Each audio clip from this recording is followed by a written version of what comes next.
What's going on, guys? It's Brandon back here again. BFR number 18, well, regular season number 18. At Vancouver Canucks on November 21st at 7 p.m. The Hawks win 1-0. They move to 6-10-2. They get outshot 40-24 by Vancouver.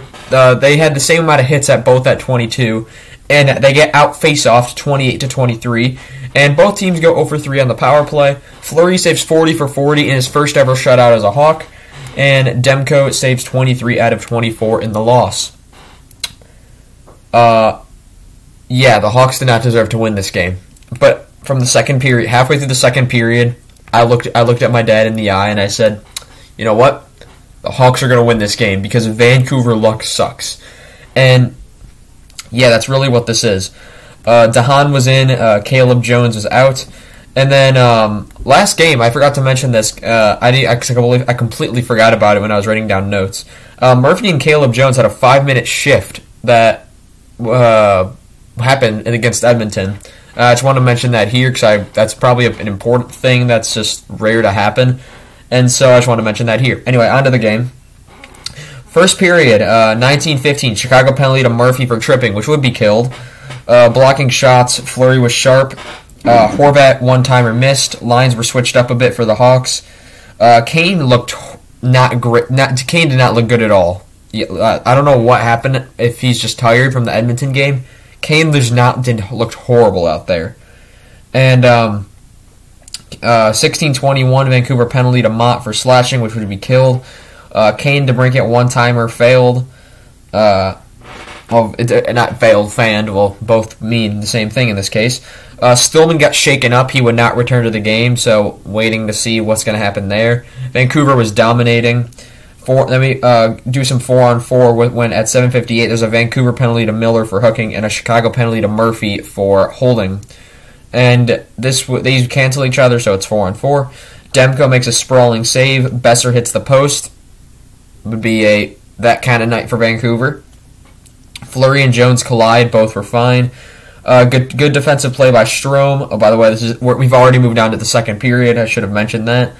Yeah, not much happened in the first. And then it's just a lot of just random notes for the second. There's nothing really happened this game, to be honest. It was just Vancouver usually dominating. Mott hit Jones into the Hawks bench. Burrows goes flying into the boards, and Hawks had a chance that was just wide deflected. There were a lot of icings, and then there was a horrible offside call against Vancouver, and the crowd was upset. The players were upset, and that's when it started to get physical as well. But it was a horrible call. Hawks get a couple of dangerous chances to no avail. OEL hits the post then. Pettersson breakaway and a rebound are saved. Podkolzin and Jones collide at boards. It looked like when the first got hit, I'm like, oh my gosh, is Jones okay? Because it looked like Podkolzin's skate went into Jones's chest, which he got up fine, so I guess he was fine. But nothing else on that. 8:25 Vancouver penalty to Garland for hooking. Canucks and crowd would be very upset. It really wasn't a questionable call, so I'm not sure why the crowd was upset at that, yet not some of the other things that went on.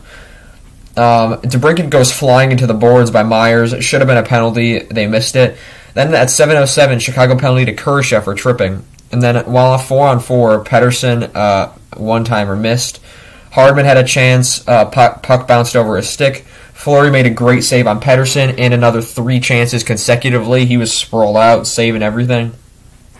Hagel got tripped. Hagel tripped a guy, and then there was no call. I couldn't see who he tripped.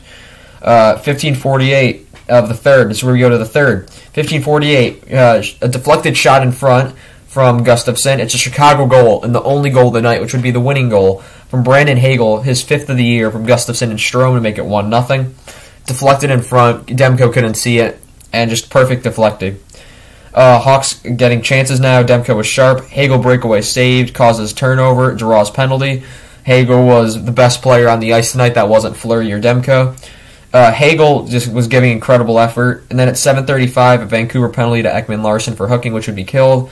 Kubalik gets a chance saved. Strome rebound saved. 2:18, Chicago penalty to McCabe for interference. It was a bad call. It was a soft call. It should not have been a call. it would be killed, but that with 2 minutes 18 seconds left, I'm like, if Fleury gets out of this alive, he's going to be a hero. And Vancouver used their timeout on the power play, and Fleury was really trying for this shutout. He was doing everything. He was making saves. It was crazy.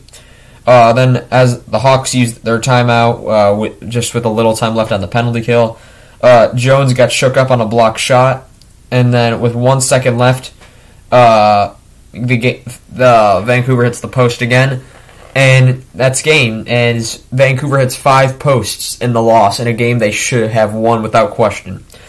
That's Marc-Andre Fleury's 68th shutout. He's now 14th all-time, and that's win number 497 as he edges closer and closer to this 500 win mark.